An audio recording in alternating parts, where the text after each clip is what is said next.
Iran ശരിക്കും അതിന്റെ revenge മോഡിൽ എത്തിയിരിക്കുകയാണ്. 2 ദിവസം മുമ്പ് ട്രംപ് പറഞ്ഞിരുന്നു യുദ്ധമെല്ലാം നിർത്തുകയാണ്, അല്ലെ യുദ്ധം ഇനി അങ്ങോട്ട് തുടരുന്നില്ല, എല്ലാ ലക്ഷ്യങ്ങളും നിറവേറി എന്നൊക്കെ. അത് കുറച്ചു കഴിഞ്ഞപ്പോൾ തന്നെ ട്രംപ് പറഞ്ഞു വീണ്ടും ശക്തമായ യുദ്ധം പുറപ്പെടുപ്പിക്കാൻ പോവുകയാണെന്ന്. ഇത് ശരിക്കും ഇങ്ങനെയാണെങ്കിൽ യുദ്ധം എവിടെ ചെന്നെത്തും? അഞ്ജന, വളരെ പ്രധാനപ്പെട്ട ഒരു ചോദ്യമാണ്. ഈ ചോദ്യം തന്നെയാണ് ഇപ്പോൾ ലോകം മുഴുവൻ ചോദിച്ചുകൊണ്ടിരിക്കുന്നത്. യുദ്ധത്തിന്റെ ഭാവി എന്താകും, യുദ്ധം എന്ന് അവസാനിക്കുമെന്ന്. കാരണം യുദ്ധം എന്ന് അവസാനിക്കും എന്നുള്ള ചോദ്യത്തിന് എത്രയും പെട്ടെന്ന് വ്യക്തമായൊരു മറുപടി കിട്ടിയില്ലെങ്കിൽ ലോകം വലിയ പ്രതിസന്ധിയിലേക്ക് പോകുമെന്ന കാര്യത്തിൽ ആർക്കും ഇനി സംശയമൊന്നുമില്ല. ഹോർമുസ് കടലിടുക്ക് അടച്ചതിന്റെ ദുരന്ത ഫലങ്ങൾ ഒരു 6 ദിവസത്തിനപ്പുറം പതിയെ എല്ലാവരും അനുഭവിച്ചുകൊണ്ടിരിക്കുകയാണ്. ഇന്ത്യയിലെ വ്യാവസായിക ആവശ്യങ്ങൾക്കുള്ള LPG സിലിണ്ടറുകൾ കിട്ടാനില്ല എന്ന് പറഞ്ഞു തുടങ്ങി. ഹോസ്റ്റലുകളൊക്കെ പൂട്ടി തുടങ്ങി എന്ന് പറയുന്നത് യുദ്ധത്തിന്റെ മറ്റൊരു വേർഷനാണ്. ഈ ഹോർമുസ് കടലിടുക്ക് അടച്ചിടുന്നതുമായി ബന്ധപ്പെട്ട് വരാൻ പോകുന്ന വിപത്ത് വളരെ വലുതായിരിക്കും. ഡോളറിന്റെ വിലയൊക്കെ കൂപ്പുകുത്തി സാമ്പത്തിക മാന്ദ്യം അടക്കമുള്ള പല വലിയ പ്രശ്നങ്ങളിലേക്കും കാര്യങ്ങൾ പോവുകയാണ്. അപ്പോൾ സ്വാഭാവികമായിട്ടും ഈ യുദ്ധം എങ്ങനെ അവസാനിപ്പിക്കും എന്നുള്ളതാണ് എല്ലാവരെ സംബന്ധിച്ചുള്ള കൺസേൺ. പ്രത്യേകിച്ച് ഗൾഫ് രാജ്യങ്ങൾ, ഇപ്പോൾ UAE-യും സൗദിയും ഖത്തറും ഒക്കെ എത്രയും പെട്ടെന്ന് വെടിനിർത്തൽ വേണം, ഇങ്ങനെ യുദ്ധം മുന്നോട്ട് പോയാൽ ശരിയാവില്ല എന്ന് പറഞ്ഞ് രംഗത്ത് വന്നിട്ടുണ്ട്. കാരണം എത്ര വലിയ ചങ്ങാതിയാണ് അമേരിക്ക എന്ന് പറഞ്ഞാലും തങ്ങളുടെ നിലനിൽപ്പ് ഇല്ലാതാകുന്ന ഘട്ടം വരുമ്പോൾ, അല്ലെങ്കിൽ തങ്ങളുടെ ആണിക്കല്ല് ഇളകി തുടങ്ങി എന്ന് മനസ്സിലാകുമ്പോൾ ഒരു രാജ്യവും അമേരിക്കയുമായിട്ടുള്ള സൗഹൃദത്തിന് പ്രാധാന്യം കൊടുക്കില്ല, സ്വന്തം നിലനിൽപ്പിനാണ് പ്രാധാന്യം കൊടുക്കുക. അതാണിപ്പോൾ സംഭവിക്കുന്നത്. അറബ് രാജ്യങ്ങൾ കൃത്യമായി അമേരിക്കയ്ക്കെതിരെ, ട്രംപിനെതിരെ രംഗത്ത് വന്നു തുടങ്ങിയിരിക്കുന്നു. അത് രൂക്ഷമായ ഭാഷയിലല്ല എന്നുള്ളതാണ് ട്രംപിന് ഒരു ചെറിയ ആശ്വാസം. പക്ഷേ അത് രൂക്ഷമാകാൻ, ട്രംപിനെ ചീത്ത വിളിക്കുന്ന അവസ്ഥയിലേക്ക് വരാൻ അധിക സമയമൊന്നും വേണ്ട. കാരണം ഗൾഫ് രാജ്യങ്ങൾക്ക് കിട്ടേണ്ട വരുമാനം നഷ്ടപ്പെട്ടു തുടങ്ങിയിരിക്കുന്നു, അതില്ലാതായി തുടങ്ങിയിരിക്കുന്നു. അതിൻ്റെ മൂർത്ത രൂപത്തിലേക്ക് വരുമ്പോൾ വലിയ തോതിലുള്ള പ്രശ്നം, നമ്മൾ പ്രവാസികളായിട്ടുള്ള നമ്മുടെ സഹോദരങ്ങളടക്കം കുടുങ്ങിപ്പോകുന്ന നിലയിലേക്കുള്ള വലിയ പ്രതിസന്ധികൾ അധികം വൈകാതെ വരാൻ പോകുന്നു എന്ന ഭീതിജനകമായ സാഹചര്യമാണ്. അപ്പോൾ സ്വാഭാവികമായിട്ടും അമേരിക്ക ഇതിന് ഉത്തരവാദിത്വം ഏറ്റെടുത്ത് ആ പ്രശ്നം പരിഹരിക്കേണ്ടതുണ്ട്. അല്ലാന്നുണ്ടെങ്കിൽ ട്രംപിന് വലിയ തിരിച്ചടിയാകും. പക്ഷേ എങ്ങനെ ഇറാനെ കൊണ്ട് ഈ യുദ്ധം അവസാനിപ്പിക്കാം എന്നതിനെക്കുറിച്ചാണ് ഇപ്പോൾ ട്രംപ് ഉറ്റുനോക്കുന്നത്. അപ്പോൾ സ്വാഭാവികമായിട്ടും 2 വഴികളാണ് ട്രംപിന് മുന്നിലുള്ളതെന്ന് പറയേണ്ടി വരും. ഒന്ന്, ഇറാനുമായി ബന്ധമുള്ള റഷ്യയും ചൈനയും സഹായത്തിന് വിളിക്കുക, അല്ലെങ്കിൽ അവരുമായി ഒരു ഡീല് സംസാരിച്ചിട്ട് അത് ഇറാനെ അറിയിക്കുക എന്നുള്ളതാണ് ട്രംപിന് മുന്നിലുള്ള ഒരു വഴി. രണ്ടാമത്തെ വഴി അറബ് രാജ്യങ്ങൾ വഴിയുള്ള നെഗോഷിയേഷനാണ്. പക്ഷേ അറബ് രാജ്യങ്ങളുമായി അമേരിക്കയുടെ സൈനിക കേന്ദ്രങ്ങൾ കൈവശം വെച്ചിരിക്കുന്ന, അല്ലെങ്കിൽ അമേരിക്കയുടെ സൈനിക കേന്ദ്രങ്ങളുള്ള അറബ് രാജ്യങ്ങളുമായിട്ട് ഇറാൻ ഒരു ചർച്ചയ്ക്ക് ഈ ഘട്ടത്തിൽ തയ്യാറാകില്ല എന്ന് തന്നെയാണ് മനസ്സിലാക്കുന്നത്. കാരണം മധ്യസ്ഥ ചർച്ചയ്ക്ക് വന്ന ഒമാനിലേക്ക് പോലും വലിയ ആക്രമണങ്ങൾ ഇറാൻ നടത്തിയിട്ടുണ്ട്. അപ്പോൾ സ്വാഭാവികമായിട്ടും ഇനി അറബ് രാജ്യങ്ങളുമായി ഒരു സെറ്റിൽമെന്റിലേക്ക് ഇറാൻ തയ്യാറാകില്ല. പക്ഷേ റഷ്യയും ചൈനയും പറഞ്ഞാൽ ചിലപ്പോൾ കേൾക്കാനുള്ള സാധ്യതയുണ്ട്. പക്ഷേ ഒരിക്കലും ഇപ്പോഴത്തെ ഇറാൻ ഭരണാധികാരി മുജ്തബ ഖാംനേയി, ഇനിയിപ്പോൾ അദ്ദേഹത്തെ കൊല്ലും എന്നൊക്കെ പറയുന്ന ഇസ്രായേലിന്റെ വെല്ലുവിളി നടന്നു എന്ന് തന്നെ വയ്ക്കുക. അപ്പോൾ അത് കഴിയുമ്പോൾ അടുത്ത ആൾ വരും, അത് കഴിഞ്ഞാൽ അടുത്ത ആൾ വരും. ആരൊക്കെ വരണമെന്നതിനെ കുറിച്ചൊക്കെ കൃത്യമായ ധാരണ അവർക്കുണ്ട്. അത് രക്തസാക്ഷിത്വം ഒരിക്കലാണ്, അല്ലാതെ വെറുതെ അങ്ങ് മരിച്ചു പോകുന്നതല്ല, രക്തസാക്ഷികളാവുന്നതാണ്. അത് അവരെ സംബന്ധിച്ച് വീരചരമം എന്ന നിലയിലാണ് അവരതിനെ കാണുക. അപ്പോൾ അതുകൊണ്ട് തന്നെ തങ്ങളുടെ ഒരു പുതിയ ഭരണാധികാരി മരിച്ചു, കൊല്ലപ്പെട്ടു എന്നതുകൊണ്ട് പൊട്ടിക്കരഞ്ഞ് പേടിച്ച് വിറച്ചു നിൽക്കുന്നവരല്ല ഇറാൻ സേന എന്ന് പറയുന്നത്. സ്വാഭാവികമായിട്ടും അവരടുത്ത ഘട്ടത്തിലേക്ക് പോകും. ഇപ്പോൾ മുജ്തബ ഖാംനേയിയാണ് ഭരണാധികാരി. അദ്ദേഹത്തെ പരിപൂർണമായി അംഗീകരിക്കാതെ, ഇറാന്റെ ഇസ്ലാമിക ഭരണകൂടത്തെ ഇനി ഉപദ്രവിക്കില്ല എന്ന് എഴുതി ഒപ്പിട്ട് നൽകാതെ ആ ഭരണകൂടത്തിന് അതിന്റെ പരമാധികാരവും അവരുടെ രാഷ്ട്രീയവും മുന്നോട്ട് കൊണ്ടുപോകാൻ ഞങ്ങൾ ഒരു തടസ്സമാകില്ല എന്ന് ഉറപ്പ് കൊടുക്കാതെ ഒരു തരത്തിലും അമേരിക്കയ്ക്ക് ഈ പ്രശ്നം പരിഹരിക്കാൻ കഴിയുമെന്ന് തോന്നുന്നില്ല നിലവിലെ സാഹചര്യം. ഇപ്പൊ ഫ്രാൻസും തുർക്കിയും മധ്യസ്ഥ ചർച്ചയ്ക്കായിട്ട് രംഗത്ത് വന്നിരുന്നു. പക്ഷെ അമേരിക്ക അല്ലെങ്കിൽ ട്രംപ് അതിനോട് യോജിക്കുന്നില്ല, അല്ലെങ്കിൽ അങ്ങോട്ട് അടുപ്പം കാണിക്കുന്നില്ല എന്ന് പറയുന്നു.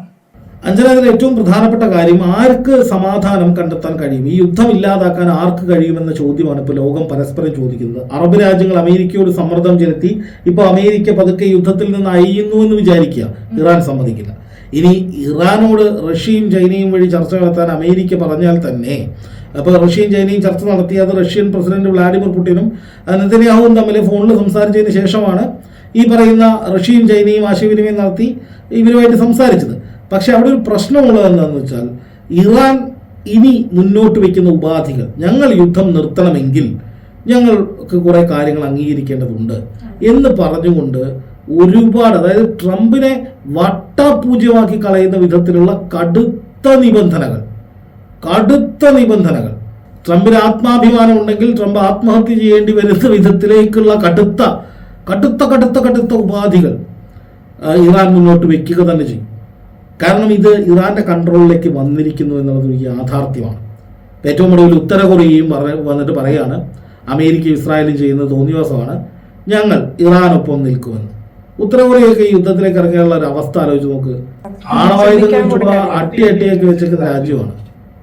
കിം ജോങ് ഉൻ എന്ന് പറയുന്നത് ഒരു കിളി പോയ ഭരണാധികാരി എന്ന നിലയിലാണ് ലോകം അറിയുന്നത്. അതുപോലെ കർക്കശക്കാരനാണ്, വാശിക്കാരനാണ്, സ്വന്തം സഹോദരനെ പോലും തട്ടിക്കളഞ്ഞ ആളാണെന്നാണ് പറയപ്പെടുന്നത്. അപ്പോൾ കൊലപാതകവും യുദ്ധവും ഒന്നും ആളെ സംബന്ധിച്ച് ഭയമുള്ള കാര്യമൊന്നുമല്ല. സ്വാഭാവികമായിട്ട് കിം ജോങ് ഉന്നൊക്കെ ആണവായുധം ഇറാന് കൊടുത്ത് യുദ്ധം ചെയ്യാൻ പ്രോത്സാഹിപ്പിക്കുകയാണെങ്കിൽ അമേരിക്ക പെട്ടുപോകുമെന്ന് പറഞ്ഞാൽ അമേരിക്ക ബാക്കി ഉണ്ടാവില്ല, ഇസ്രായേലും ഈ പറയുന്ന പോലെ ബാക്കി ഉണ്ടാവില്ല. അപ്പോൾ അത്തരത്തിലൊക്കെ ഈ യുദ്ധം വ്യാപിക്കാനുള്ള സാധ്യതകൾ നിലനിൽക്കുന്നുണ്ട്, യുദ്ധം വ്യാപിക്കും എന്നൊരു ഭീതി നിലനിൽക്കുന്നുണ്ട്. അപ്പോൾ സ്വാഭാവികമായി ഇത് അവസാനിപ്പിക്കണമെങ്കിൽ എന്ത് ചെയ്യണം? എത്രയും പെട്ടെന്ന് ആരെങ്കിലുമൊക്കെ ഇതിൽ ഇടപെടണം. ആരൊക്കെ ഇടപെടണം എന്നുള്ളതിനെ കുറിച്ചും ആർക്കും ഒരു ധാരണയുമില്ല. ഗൾഫ് രാജ്യങ്ങൾ വെടിനിർത്തൽ വേണമെന്ന് പറയുന്നു. ഇപ്പൊ ഫ്രാൻസ് വന്നിട്ട് പറയാണ്, ഇസ്രായേലിനോടും അമേരിക്കയോടും പറയാണ് ലെബനനിലേക്ക് നടത്തുന്ന യുദ്ധം അവസാനിപ്പിക്കും. കാരണം ഇതൊരു ചെയിൻ ഓഫ് അറ്റാക്സ് ആണല്ലോ. ഇപ്പൊ ലെബനനിലേക്ക് ഹിസ്ബുള്ള യുദ്ധത്തിൽ ഇറങ്ങുന്നു, ഇറാൻ ഇറങ്ങുന്നു, അമേരിക്ക ഇറങ്ങുന്നു, ഇസ്രായേൽ ഇറങ്ങുന്നു, അറബ് രാജ്യങ്ങളിലേക്ക് ഈ ഇറാൻ ആക്രമണം നടത്തുന്നു, ഉത്തര കൊറിയ ഇറങ്ങാൻ പോകുന്നു എന്ന് പറയുന്നു. റഷ്യയും ചൈനയും സാങ്കേതികമായി ഇറാനെ സഹായിക്കുന്നു. അമേരിക്ക പക്ഷേ ബ്രിട്ടനടക്കമുള്ള സഖ്യകക്ഷികളിൽ നിന്ന് സഹായം കിട്ടുന്നില്ല എന്നുള്ള, അല്ലെങ്കിൽ അവർ ഈ യുദ്ധത്തിൽ അമേരിക്കയ്ക്കൊപ്പം ഇല്ല എന്നുള്ള പരാതി അമേരിക്കയ്ക്കുണ്ട്. കാരണം എന്താണെന്ന് വെച്ച് കഴിഞ്ഞാൽ ഈ യുദ്ധം രൂക്ഷമാകും തോറും അമേരിക്കയ്ക്ക് വലിയ ലോകത്തിന് വലിയ പ്രതിസന്ധി നേരിടേണ്ടി വരും. ഇപ്പോൾ ബ്രിട്ടൻ പറഞ്ഞു ഞങ്ങൾ ഈ യുദ്ധത്തിനില്ല, യൂറോപ്യൻ യൂണിയൻ പറഞ്ഞു ഞങ്ങൾ ഇതിലില്ല, അതുപോലെ തന്നെ ഇറ്റലിയും ഫ്രാൻസും ഒക്കെ ഈ യുദ്ധത്തിനെതിരായ നിലപാട് തുടക്കം മുതൽ സ്വീകരിക്കുന്ന രാജ്യങ്ങളാണ്. അപ്പോൾ അറബ് രാജ്യങ്ങൾ ഇപ്പോൾ പറഞ്ഞു തുടങ്ങിയിരിക്കുന്നു ട്രംപിനോട് ഈ യുദ്ധം അവസാനിപ്പിക്കണമെന്ന്.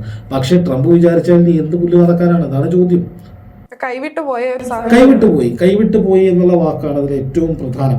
അതായത് കയ്യിൽ നിന്ന് പോവുകയും ചെയ്തു, എന്നാൽ എന്തെങ്കിലും ഒട്ട് പിടിച്ചെടുക്കാൻ നോക്കിയിട്ട് അത് പറ്റുന്നുമില്ല. അതായത് ട്രംപ് ഇറാന്റെ ഭരണം പിടിക്കുക എന്നുള്ളതായിരുന്നു ട്രംപിന്റെ ആത്യന്തികമായ ലക്ഷ്യം.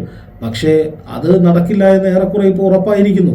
ഇനി എന്തു ചെയ്യും എന്നുള്ള ചോദ്യമാണ് മുന്നിലുള്ള. ആ ചോദ്യത്തിന് മുന്നിൽ അമേരിക്ക പതറുകയാണ്. കാരണം എന്താ ചെയ്യാൻ പറ്റുക? കുറെ ബോംബുകൾ ഇടാം, ഇറാനെ കൂടുതൽ ആക്രമിക്കാം, മുറിവേൽപ്പിക്കാം. പക്ഷേ അവിടുത്തെ ഭരണകൂടം മാറില്ല, അവിടുത്തെ ജനങ്ങൾ അമേരിക്കയ്ക്കൊപ്പം നിൽക്കുന്നില്ല എന്നിടത്ത് പിന്നെ എങ്ങനെ അവിടെ പുതിയൊരു ഭരണകൂടം ഉണ്ടാക്കുമെന്ന ചോദ്യമാണ് പ്രസക്തമാകുന്നത്. അത് മാത്രമല്ല, ഇപ്പോൾ ഈ യുദ്ധത്തിൽ വലിയ കുറച്ച് മാറ്റങ്ങൾ ഉണ്ടായിട്ടുണ്ട്. ഇറാൻ അവരുടെ ആയുധങ്ങളുടെ എണ്ണം വർദ്ധിപ്പിച്ചിട്ടുണ്ട്.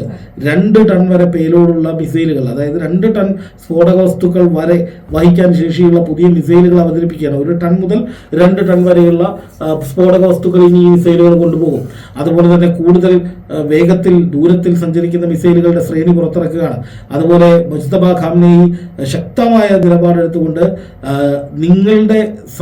നിങ്ങളെ ഞങ്ങൾ തീർക്കും, അതായത് 6 മാസത്തോളം യുദ്ധം ചെയ്യാനുള്ള ശേഷി ഞങ്ങൾക്കുണ്ട്, നിങ്ങൾ മര്യാദയ്ക്കല്ല എന്നുണ്ടെങ്കിൽ, അതായത് നിങ്ങൾ ഞങ്ങളെ വെല്ലുവിളിക്കാതെ സ്വന്തം കാര്യം നോക്കുക, അല്ല എന്നുണ്ടെങ്കിൽ ചിലപ്പോൾ നിങ്ങൾ ബാക്കിയുണ്ടാകില്ല എന്ന നിലയിലേക്ക് അമേരിക്കയെ വെല്ലുവിളിക്കാനൊക്കെ മുജ്തബ ഖാംനെയും ഇറാനും രംഗത്തിറങ്ങുന്നു എന്ന് പറയുമ്പോൾ, അതുപോലെ തന്നെ യുഎസിന്റെയും ഇസ്രായേലിന്റെയും ഡ്രോൺ എല്ലാ സംവിധാനങ്ങളും നശിപ്പിച്ചു, റഡാർ സംവിധാനങ്ങൾ നശിപ്പിച്ചെന്നും പറയുന്നു. അതായത് മൊത്തം നശിപ്പിച്ചു കഴിഞ്ഞാൽ സിമ്പിളായി ഈസിയായി ഇറാൻ യുദ്ധം പൂർത്തിയാക്കാം എന്നുള്ളതാണ്. പൂർത്തിയാക്കാമെന്നല്ല, മേ ബി മൊത്തത്തിൽ നശിപ്പിക്കാമെന്നതാണ്. പ്രശ്നം എന്ന് പറയുന്നത് അമേരിക്കയും ഇസ്രായേലും കാണുന്ന ഒരു പ്രശ്നം എന്ന് പറയുന്നത് അവരുടെ സൈനിക ശേഷിയും ആയുധശേഷിയും കുറഞ്ഞുകൊണ്ടിരിക്കുകയാണ്.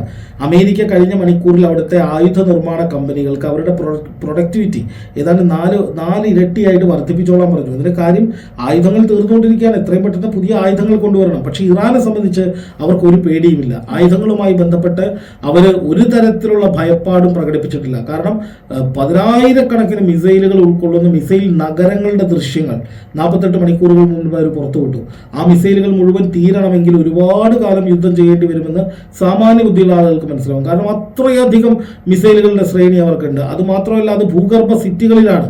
ഒരു വലിയ സിറ്റി ഉണ്ടാക്കിയിട്ട് അതിനകത്ത് മിസൈലുകൾ, റോക്കറ്റ് ലോഞ്ചറുകൾ, ലോഞ്ചിങ് പാഡുകൾ, വാഹനങ്ങൾ എല്ലാം അതിനകത്തുണ്ട്. അതൊട്ട് തകർക്കാനോ കണ്ടെത്താനോ അമേരിക്കയ്ക്കോ ഇസ്രായേലിനോ കഴിയുന്നില്ല. അപ്പോൾ അമേരിക്ക ഇസ്രായേലും കഴിഞ്ഞ ദിവസം പറഞ്ഞത് 90% ഇറാന്റെ യുദ്ധ സാമഗ്രികൾ തകർത്തു, 3000-ഓളം ഇറാന്റെ സൈനിക കേന്ദ്രങ്ങൾ തകർത്തു, ഇനി ഇറാന് മുന്നോട്ട് പോകാൻ പറ്റില്ല എന്ന് ട്രംപ് പറഞ്ഞപ്പോഴാണ് ഇസ്രായേലിൽ 37 കേന്ദ്രങ്ങളിൽ ആക്രമണം നടത്തിയത് ഇറാൻ. അപ്പോൾ അമേരിക്കയുടെ അസസ്മെന്റുകൾ തെറ്റുകയാണ്, അമേരിക്കയുടെ പ്രഡിക്ഷൻസ് തെറ്റുകയാണ്. ഇറാനെ അണ്ടർ എസ്റ്റിമേറ്റ് ചെയ്തതിന് അമേരിക്ക ഇപ്പോൾ ശിക്ഷ അനുഭവിച്ചുകൊണ്ടിരിക്കുകയാണെന്ന് വേണമെങ്കിൽ പറയാം.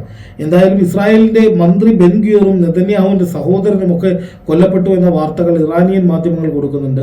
അതുപോലെ തന്നെ ഇസ്രായേൽ പ്രധാനമന്ത്രിയായിട്ടുള്ള ബെഞ്ചമിൻ നെതന്യാഹുവിന് നേരെ അറ്റാക്ക് ഉണ്ടായി, അദ്ദേഹത്തിന് നേരെ മിസൈലുകൾ വീണു എന്ന രീതിയിലുള്ള വാർത്തകൾ വരുന്നുണ്ട്. പക്ഷേ അങ്ങനെയൊക്കെ പറയുമ്പോഴും അങ്ങനെയുള്ള വാർത്തകൾ ഇറാനിയൻ മാധ്യമങ്ങൾ പുറത്തുവിടുന്നുണ്ട്. അതുപോലെ തന്നെ കൂടുതൽ ശക്തമായ ആക്രമണങ്ങൾ ഇനി തങ്ങളുടെ ഭാഗത്തു നിന്നുണ്ടാകുമെന്ന് ഇറാൻ പറയുന്നു. കഴിഞ്ഞ രാത്രി രൂക്ഷമായ ആക്രമണങ്ങൾ നടക്കുന്നു. ഇപ്പോൾ ലോകം മുഴുവൻ ഈ ആക്രമണങ്ങൾ അവസാനിപ്പിക്കണമെന്ന് പറഞ്ഞ് ഇറാനിലേക്ക് ചുരുങ്ങുന്നു, അല്ലെങ്കിൽ ഇറാനെ കൊണ്ട് യുദ്ധം അവസാനിപ്പിക്കാനുള്ള നീക്കങ്ങളിലേക്ക് പോകുന്നു. പക്ഷെ അപ്പോഴൊക്കെയും ശക്തമായ രീതിയിലുള്ള നിലപാടിൽ ഉറച്ച് ഇറാൻ മുന്നോട്ട് പോകുന്നു എന്നുള്ളതാണ് ഈ യുദ്ധം അവസാനിപ്പിക്കുന്നത് എങ്ങനെ എന്ന ചോദ്യത്തിലേക്ക് എത്തുന്നതിന് പ്രധാനപ്പെട്ട കാരണം. അതായത് ഈ യുദ്ധം എങ്ങനെ നമുക്ക് അവസാനിപ്പിക്കാൻ കഴിയും എന്ന ചോദ്യത്തിന് ഒരു ഉത്തരവുമില്ലാത്ത അവസ്ഥയിലേക്ക് കാര്യങ്ങൾ പോവുകയാണ്. യുദ്ധം നീണ്ടാൽ അത് ലോകത്തെ മുഴുവൻ ബാധിക്കും. എന്നാൽ യുദ്ധം അവസാനിപ്പിക്കാൻ യുദ്ധം തുടങ്ങി വെച്ചവർക്ക് പോലും കഴിയാത്ത ദയനീയമായ അവസ്ഥയാണ്, ഭീതിജനകമായ അവസ്ഥയാണ് ഇപ്പോഴുള്ളത്. അങ്ങനെ വരുമ്പോൾ ഇറാൻ വിജയത്തിലേക്ക് പോകുന്നൊരു സാഹചര്യം ഉണ്ടാവും. ഒടുവിൽ ഇറാൻ പറയുന്നത് എന്തായാലും അത് അംഗീകരിച്ച് തടിയൂരുക എന്ന അവസ്ഥയിലേക്ക് ട്രംപ് എത്തേണ്ടി വരും. അല്ലെങ്കിൽ ഈ ലോകത്തിൻ്റെ മുഴുവൻ ചോദ്യങ്ങൾക്കും നഷ്ടങ്ങൾക്കും ട്രംപ് കണക്ക് പറയേണ്ടി വരും. അപ്പോൾ ആ നിലയിലേക്ക് കാര്യങ്ങൾ എത്തുകയാണ്.